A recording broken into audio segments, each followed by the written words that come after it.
Elijah Page was the last person to be executed in South Dakota. Page was one of 3 inmates on death row. Unlike most inmates scheduled to be executed, Page waived his appeals so he could die sooner rather than later. But recent studies have shown it costs states 3 times as much to kill someone as it does to sentence them to life without parole. It doesn't make sense to me.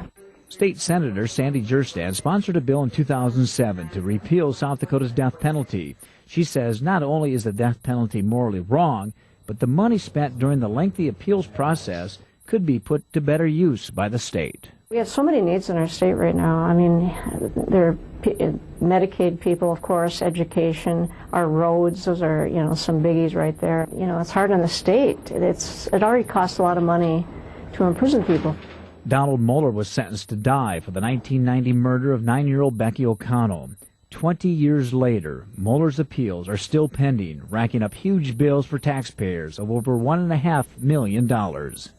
Charles Rhines, who killed a donut shop worker in 1992, has cost Pennington County over $133,000 in attorney fees alone. Critics say the death penalty is much more expensive than life without parole because the Constitution requires a long and complex judicial process for capital cases. The trials are typically longer, require more lawyers, and costly expert witnesses, and are far more likely to lead to multiple appeals. That's why some states are looking at repealing their death penalty laws in order to save money during these tight economic times. But those who favor the death penalty say it serves a purpose and is a valuable tool in deterring crime. That if the death penalty deters the killing of just one innocent human life in South Dakota, the value of that certainly outweighs the cost. Scott Abdallah, who prosecuted Moeller's second trial, is now in private practice. He strongly supports South Dakota's death penalty. It says that we as South Dakotans place such a high value on innocent human life that if you take an innocent human life under these certain circumstances, you're going to pay the ultimate price.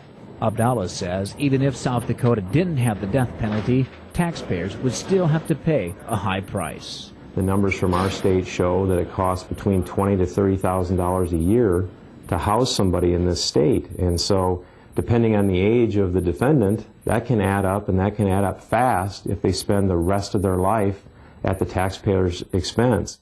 But opponents say getting rid of the death penalty would not only save the state money, it would save a life, and lawmakers should one day consider it again. Now maybe the upturn of a down economy is that maybe this will push them to getting rid of it. I think it's serving a purpose here, and I don't think that because of the limited number of people on death row that it's an issue or a problem that the legislature should be looking at.